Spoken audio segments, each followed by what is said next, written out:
Hi guys, and welcome back to another episode of the Security Space podcast. Today, what we are discussing is all about fraud threat intelligence versus fraud threat management. Okay, that will make sense as we get into the topic, but my guest today is Rebecca Hinchcliffe, and basically this is what Becky's career has kind of evolved from and to. So what better way to kind of kick it off? Becky, who are you? And tell me a little bit about your role, if that's okay. Yeah, thanks, Nick. Thanks for having me. Nice opportunity. It's No my problem. first podcast, so this will be interesting. So how did I get into fraud? I know that you've had similar guests that just kind of fell into like cyber and fraud, and very similar. Yep. It wasn't my career path initially when I left school. I was just the typical confused teenager, didn't really know what I was doing, tried college with various different topics. I think I did photography, sport, psychology, film studies, just didn't have a clue where I was heading. So lasted a few months in college, and then I was also working a part-time job, 2 part-time jobs actually. I was working at a solicitor's in the morning, opening post, which didn't go down too well because I kept cutting through like death certificates and passports. Really? So I was Right. on my final warning before I left. And then I was working part-time at a hairdresser's, and then my hairdresser boss said, why don't you come work for us full-time, get into hairdressing. So I did that. Yeah. So I did my MVQ level 2, level 3, became a hairdresser. But it was at a time where social media wasn't really a thing. So to get clientels, you couldn't really showcase your work digitally. Yep. I remember going out week on week, putting flyers through doors, to try and get clients in. And there was a salon on every corner. So it was quite a cutthroat environment, and you worked really long shifts. And I got a few years in and was like, this is just not for me. Yeah. So my mum at the time, she worked in fraud operations at a tier 1 bank, and she said, we've got some agency work coming, why don't you come and try it out? Didn't think much of it, just thought, let's go work for a bank, try it out. And then started in fraud operations and absolutely loved it. So started off answering the phones to individuals that had fallen victim to credit card fraud. Yep. And I loved the side of it where I was able to help a customer that we'd been able to stop the fraud, and that was a fantastic conversation to have. And then the sadder side where they'd been a victim and lost money, but actually having that empathy, walking them through and removing that kind of character of you're stupid or you've fallen for a scam, it's silly, it's not, it's very sophisticated, and being able to explain that and change the conversation around and support them. So started in fraud operations, went to various different kind of multi-skilled roles within operations, and I truly believe that starting in fraud operations is what gave me the foundation of where I'm at today. So then I moved on to a analytical role. So I was doing a lot of root cause analysis, where we were identifying actually what are the threat actors doing within our environment and how they're targeting our customers, what are the trends, and bringing that insight to like analytics where we can then get ahead of controls, etc. And then I moved to a different tier 1 bank, where I then started in intelligence. Okay. So when I first started within this role, we had a tiny team. There was about 4 or 5 of us, and we then set up and launched what was called a cyber fraud fusion center. Yes. So this is a well-known kind of word now across industry that everyone's talking about, fusioning cyber and fraud together, but it was actually a lot more than that. Yeah. On the face of it, you've still got a lot of fraud teams that work in silos. We still work in channels. So you've got your plastics fraud team, your faster payment fraud team. But actually, when a threat actor targets an individual, they don't go, I'm just going to touch on cards today, or I'm just going to touch on payments. They're going to do everything that they can to get as much financial gain. So it was important that we even brought that intelligence together. Actually, what is the full picture of the attack, and where are they touching across all the different channels? So when just before I'd left that, we were a huge team, like 30, 40 of us. That was then a global fusion center, and we were driving intelligence across the industry, across the organisation, to help react quicker. And then now in my new role, I'm threat management, so a different side of the fence from intelligence. But my role now is to ensure that actually with that intelligence, what are we doing to get ahead of it? How are we checking and challenging our controls? Have we got the right horizon, thinking of what the threats are that are coming our way, and are we prepared for those particular threats? So kind of a full suite of different fraud roles, but again, I can't reiterate this enough, that fraud operations is exactly the reason why I am today, because it really gives me that empathy and remind myself of why I get out of bed in the morning. Yes. Because there is a customer at the end of that, or there is a human being at the end of that. And I think sometimes that gets lost when you're looking at spreadsheets and numbers all the time. Yeah, it's easy to sort of be desensitized to it. My previous life in recruitment, like, people were my product at the end of the day, and it sounds so inhumane in a sense of like, that's what it was, but like, you've got to remember that there's a person involved with this at all times.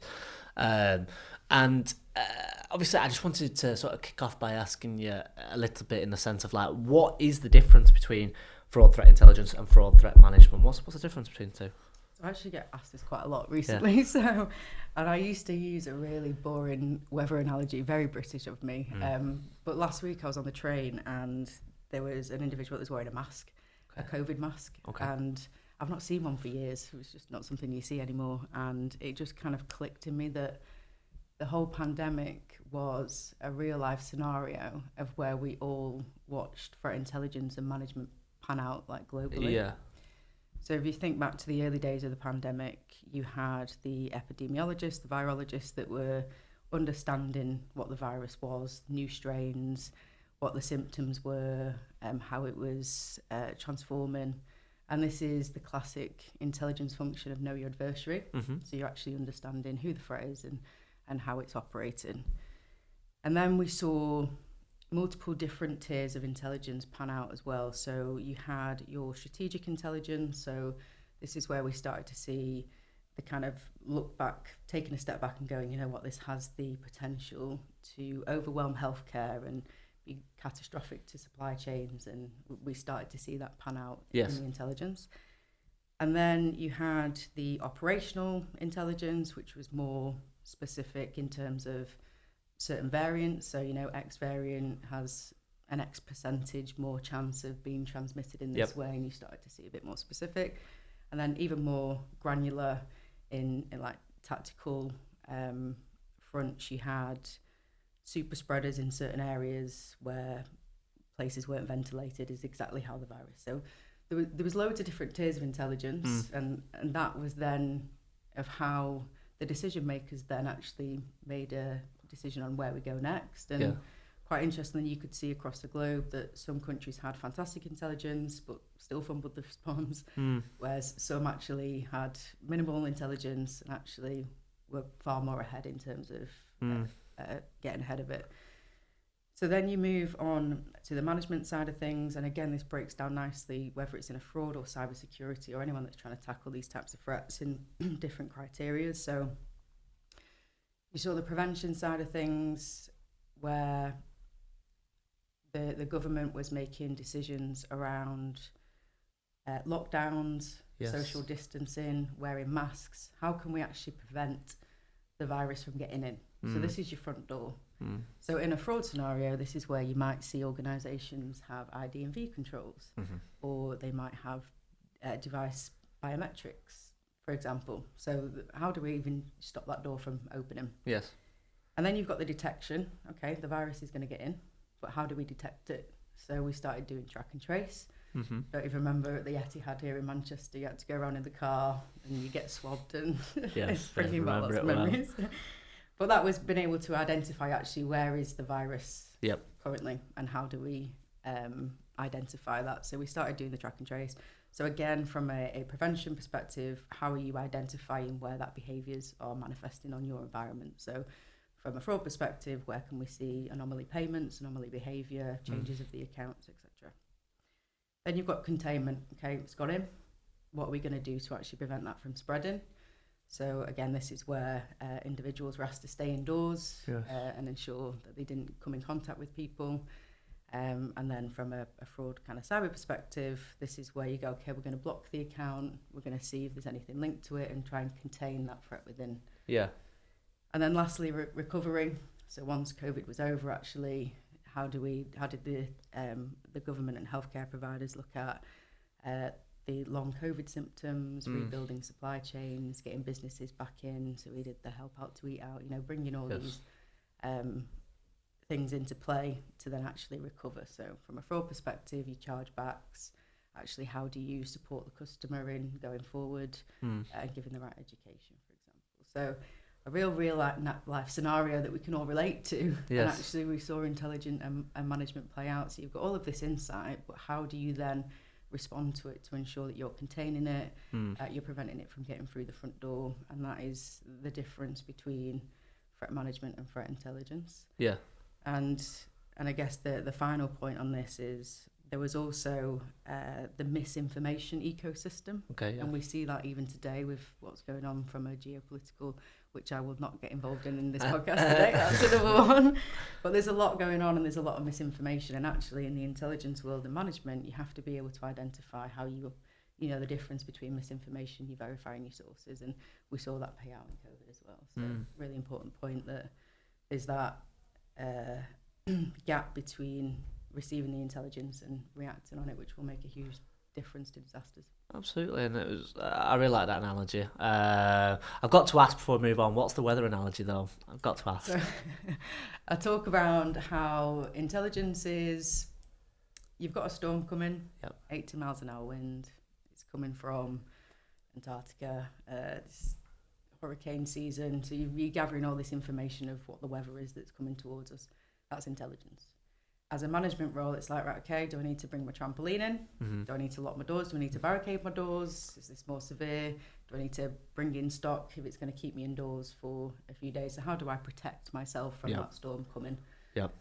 Really, very British. Yeah, well, do you know what? It's very relevant, very relevant. And no, it absolutely rings true. And the way I sort of see it, because obviously I've only recently on this podcast started to speak to fraud professionals like yourself. Obviously I've had episode 1 with Murray where it relates more to sort of your early days in fraud operations, where the whole episode was centralised around the human impact of financial crime. If anybody hasn't seen that episode with Murray Barber from Monzo, then I'll put a link to that in this video right now. But jumping back to this, cyber is obviously where I'm more comfortable, and when you were sort of giving your example there, I was sort of like thinking, like, how does this work in the world of cyber? And excuse me, and it was very much, I sort of see threat intelligence as proactive, SOC as the in play, and instant response as the reactive. Just in that example.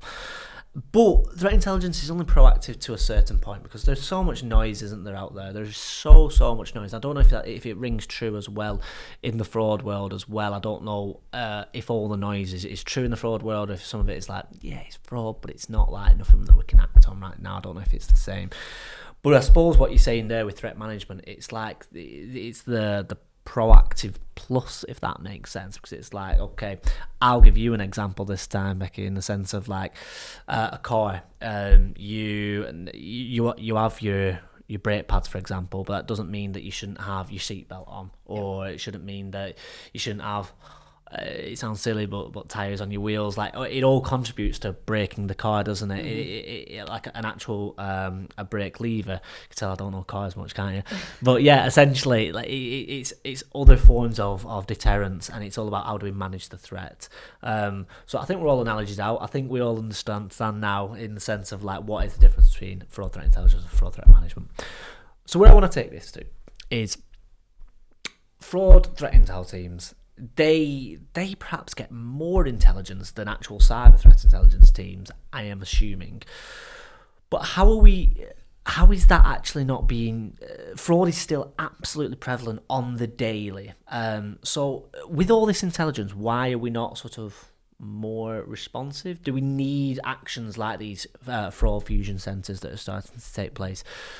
You said that your role, it was a new one for the organisation, and is this steps being taken by these financial institutions to be like, we need to be more actionable?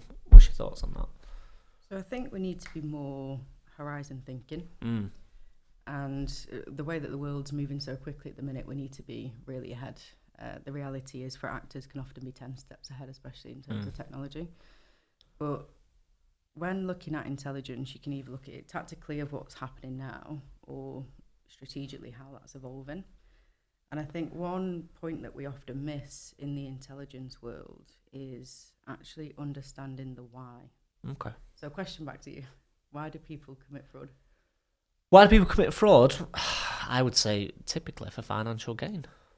Yeah, Typically, yeah. Yeah. Would you like me to bulk out my answer? Are you happy with Go that? for it. I've made a rod for my own back here. Also, I suppose if I've got to put my cyber head on, is to basically get credentials to get into an organisation to cause a threat. If we want to go all the way up, like to cause, if I want to sit in a system until the right time, get the right access, and then demand a ransom, which again, I suppose it brings it back to financial gain. Yeah, so there's an incentive, but there's a step before that actually. Okay. So we call it the fraud triangle. So rationalisation. So actually, for actors can rationalise the reason why they're committing fraud. Everyone gets refunded now. Banks refund everyone. Victimless crime. It's not the case, by the way. Or pressure. Okay. So it could be that they're under financial pressure. So actually, they need to get that financial incentive. Yep. Or their friends could be doing it, or they could be under duress. There's multiple categories that come under pressure. Mm-hmm. And then the last one that we often overlook is opportunity. So what opportunity is being created in the environment that's actually enabling people to commit fraud and giving them that kind of why. Yeah. And when you look at all of the opportunities that we've got ongoing at the minute, so you've got a rapid technology growth. So I know you've got many people on your podcast talking about AI, so again, I'm not going to exhaust that, but it's the reality. AI is becoming the latest techniques that threat actors are doing to get ahead. You don't need to be technically skilled. It's giving you access that we've never seen before. Yeah. Then you've got the scaling of social media. Again, that comes with the rapid tech growth, but like we've never seen before, it's very rarely now that I see a smishing campaign or a phishing email that doesn't look legit. Yep. The domains look very legit, like government themed, for example, or the sender IDs look fairly legit. They're becoming very accurate. So threat actors are seeing an opportunity that we can be really smart and sophisticated now with all of these tools that are around. And then you've got fragmented accountability. So there's a lot of accountability on the banks, but actually when you've got new kind of schemes coming in across different industries like the tech industry, telco industry, it's still creating gaps because we're still trying to get ahead of that. So actually, how is the fraud manifesting on the different platforms like social media where currently actually there's no accountability? Yeah. So you've got that. Then you've got the which you'll be familiar with, the data breaches. Yep. So data has never been so accessible. Yep. So we should all take a note that our data is compromised. And actually, what are we going to do to stay ahead of the fraud and scams? Because it is likely we are going to receive an email or we're going to receive a random phone call because it's likely our email and our mobile have been compromised. Yeah, absolutely. So credentials really easy. So if there's the opportunity for threat actors. They've already got the reconnaissance and the targeting ready prepared. And then you've got the borderless crime. So you've got different jurisdictions across different countries, and because of the rapid tech, you can target many different countries now. So it's more and more difficult for law enforcement to get ahead of threat actors that are outside of the UK. And then we've got a little bit of a literacy gap as well. So because of the digital movement of pushing everyone onto mobile banking apps or moving away from the kind of classic branch criteria, we've then created a bit of a literacy gap where people are so consumed on the phones, but actually are we aware of how to safely use them?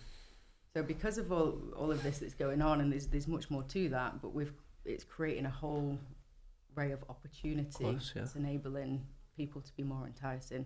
And then on top of that, you've got crime as a service is flourishing. So where historically it would be on the dark web, which it very much still is on that side of the internet that is not visible to us, but we're seeing it more and more now on ready available channels like Telegram, Discord, even your kind of social media platforms that everyday individuals use.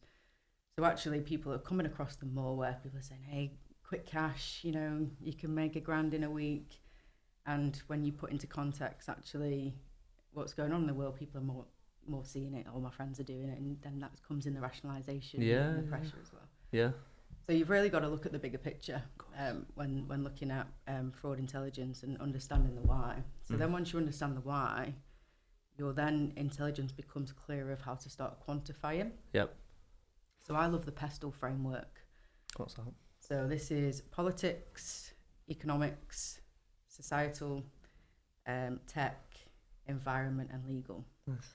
So the pillars across the world where there'll be lots of new things coming out with each of them pillars. Yep. Whether that's tech changes, something that's happening in politics, but actually what opportunity, what pressure, what rationalisation are being created in them pillars that then could enable a threat actor to commit fraud. Yep.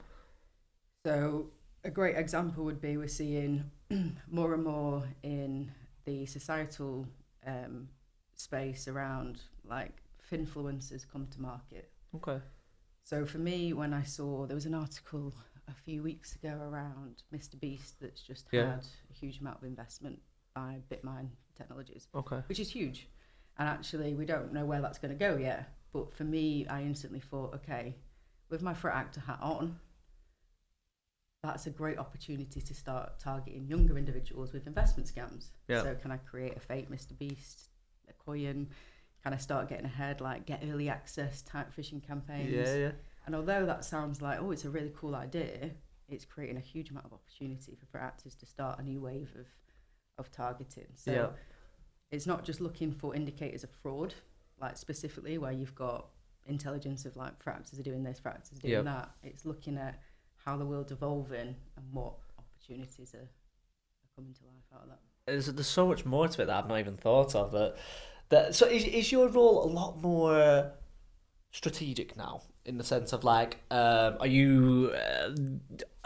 Is it gone the days where you was like one-to-one with your customer dealing with that? Is that more the fraud operations? Is it now you're like 2-3 levels ahead in terms of like, okay, we're trying to get ahead of the fraud scams before said fraud scams are occurring? Is that sort of, am I correct? Yeah, a little bit of both. Yeah. So yeah, our operations will help give the customer support and manage that individually. But from a threat management perspective, there's two sides to it. So it's important that we're aware of the threats that have materialised today into risks. Yep. So actually, how do they look? How are our customers being targeted today? Mm-hmm. And what disruption can we do to reduce that? Yep. But then there's also the lens of horizon scanning. So actually, what's coming? Yep. And gone were the days where you could do a 2-3 year look forward on horizon scanning. Absolutely not. 3 to 6 months max now. Yeah. We can't be looking 2-3 years because we're just changing that quickly. So technology that's today, so AI is at its worst right now, but where's it going to be tomorrow? We just don't know. So yeah, we have to be much more, although it's strategic, it's still quite a what's in the next few weeks, few months, of course. next years. Yeah, and how would sort of like on the day to day then? How are you sort of balancing your time in the sense of doing investigations with tech stacks that you're using for defence? Because obviously you've got to fight fire with fire sometimes and use these technology products, but then also kind of like what you're alluding to, having that time to be like, okay, we need to take a step back from the firefighting and basically, kind of like brainstorm, get our strategy heads on, get ahead of it, because like you said, you can't be constantly firefighting, otherwise you'll constantly be neck and neck in the race. How do you sort of manage your time now in this fraud threat management capacity? Yeah, so it's not solely down to a threat management team to manage all of the threats. Yeah. Starter. So you've got like fraud strategy leads who are responsible. Yep. So you're there to support them on understanding the threats. So, and they're responsible for then mitigating. Yep. So we're there as more of a guide ship to say, look, this is all the intelligence, this is our assessment, and then we need to kind of check and challenge where we're up against that. Yep. So most of our time is spent actually understanding the threats, how they're evolving, and how can we start quantifying that evolution or what we potentially predict is coming. Yes. So it's easy for us to say, oh, processes will do this. And actually they might not. So we have to quantify it. Yes. And that's by gathering and working with our intelligence team to actually gather and be able to quantify that this is actually going to materialise into a threat. Yeah. So that's where we sit within is kind of mapping out actually what that threat will look like end to end and then presenting that back to the right teams that can then go ahead and support that mitigation. And it sounds like this. It sounds obvious that this role should have been around for so much longer. I'm sure that the role has been around for a few years. But obviously, like you say, your role is a new capacity for your company. Why now? Well, like, is it the explosion of AI? Is there been a particular geopolitical thing that has happened? Obviously, we know that it's very, very present, but we'll keep out of it, like you say. It sounds like fraud threat management should have already been around when fraud threat intelligence were, but like you say, is it an extension of these fraud fusion centres that are very popular in the FS sector at the moment? What's your view? No, so they have been around. Have they? Yeah. Okay, good. They have been around. Not just kind of stepped into a new role and it's just magically appeared. Right. No, they have. I've just recently joined the organisation for this particular role. So it's just kind of give a different outlook on where I've previously worked in intelligence and now I'm in management. But yeah, yes. Intelligence teams, management teams have been around for many, many years, not new. The newer concept is actually fusioning intelligence together. Right. So as I mentioned earlier, around bringing actually where you've got different channels operating separately, like actually how do you bring that intelligence more holistically as opposed to having someone look at card fraud, someone looking at faster payment digital fraud. So it's more that kind of holistic view. And then even further, how do you actually bring financial crime into that and cyber as well? Yep. So looking at the whole ecosystem. And I think I know the answer to this, but what's your biggest headache at the moment when it comes to sort of fraud threat intelligence, fraud threat management? What's your biggest bugbear? I guess it's the ability to not respond as quick as we'd like to. Okay. So in an ideal world, we'd get stuff delivered on the day that we started to see, but in the reality of an organisation, it's not. We have to. There's lots of hoops and to jump through to get to that position, and also there is so many fires.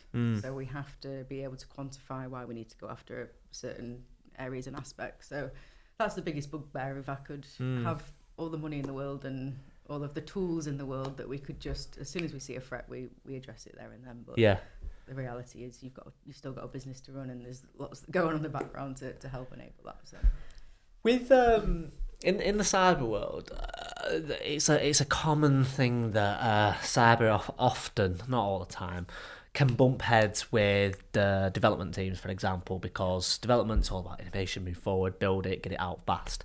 Security is like, whoa, we need to make sure that we're putting this in right. And it can be sometimes, obviously, there's a common theme for decades that there should be secure by design methodologies where security and development are working in comparison, in alignment with each other, but it's not often the case. It's obviously, it's development and then security is slap bang right at the end just because of how budgets work. Where my question leads to you, Becky, is a sense of like, do you ever come up against, I don't know, internal conflicts in the sense of like, whoa, we have to slow down here, in the sense of like, we can't be rushing to pay this victim because of X, Y, and Z? Or do you often have the back in the bank in the sense of like, look, we trust you guys, you have full autonomy, if you think that is best, then go and do it? Do you ever have to fight these internal battles, or you're like, no, this is for the good of the bank? So in some scenarios, yes, but we're definitely, even from all the banks that I've worked for in the past as well, we're getting much better at doing security by design. Oh, nice. So actually having a seat at the table at the point of designing is becoming much more common in the fraud world. So them conversations become less difficult because you're actually on the journey of the innovation. So I'd say we're getting better at that. But historically, yes, I would say that was definitely a battle. Yeah, no, that's good to hear. That's good to hear. So pretty much with my last question to you, Becky, it's absolutely flown by, is in the sense of like, you said there that you can only plan sort of 3 to 6 months ahead, and I fully understand why. So how do you actually do that then in terms of like, okay, I can only plan until, so we're in March now, so like July, August time. And how often is that changing? Is that timeline getting shorter and shorter because of everything that's going on geopolitically, technology with AI? And how quickly do you have to adapt? Because what can be right yesterday might not be right today and / tomorrow. How fast is your sort of workflow changing at this moment in time? Yeah, so definitely over the last, I'd probably say 1 to 2 years, that window's got a lot shorter. Yeah. And I'd say this year it's, again, even shorter with technology advancements. But what we find quite useful to use is like an attack chain framework, which helps us keep on top of how the threats are evolving. So if you're in the cyber world, you will understand like the kill chain analogy, and we've adapted something very similar in the fraud world. We call it an attack chain. Yep. I don't like using the word kill. But ultimately, it's mapping out the threats from start to finish. So where the threat actor is doing the reconnaissance or preparation of the attack, through to how they're delivering it to their targets, then how they're abusing trust and communicating, which will happen right before it even gets within our control environment. And then you've got the compromise, so where the first point of compromise is, how then the threat actor might be moving around or then able to do the funds transfer, and then the element of then how is the money moving around from like a financial crime perspective. So we now, on all of our threats, will map this out from start to finish, because we don't just want to look at what is the opportunity within our control environment and within our remit, which is obviously crucial for us as an organisation, but actually when you start mapping them out, you see there is a much more opportunity to be working with other industries, working with our peers, working with partners to actually disrupt the fraud as early as possible. So we will continuously check and challenge that framework that we're using to go, is this still as is today? Have we seen any kind of changes in what the customers are advising us in the data? What's industry advising? So has anyone seen a shift? And we keep ahead of that way in terms of actually how is the threat manifesting from start to finish. And then once you've kind of got to wraps with that, you then notice like the little changes, and it's easier to keep on top of. And it's really important for me, it works really well, this framework, should I say, that then you can then look underneath and go, right, what are our opportunities across the whole? If we got something that's available today, is there something that we could work towards? Or actually, do we have a gap and we could start opening up conversations and work towards it? So yeah, I really love that framework, and I've lived and breathed it over the last few years, and I just think it's fantastic whether you work in the banking sector or insurance or any other industry that's trying to tackle fraud. I think it's just a brilliant framework to really understand not just what's in your environment, where can you start opening up them conversations as well. Nice, really well answered. And Becky, you really remind me of a previous guest called Isabel Fim. She's cyber services manager at Canopius. And the reason that I say that is because you both are really passionate about the data and the analytics behind it. It's like you're not just happy with what the core data means, what that number means on the spreadsheet. It's like, why is that? What does that mean? How can we improve from that?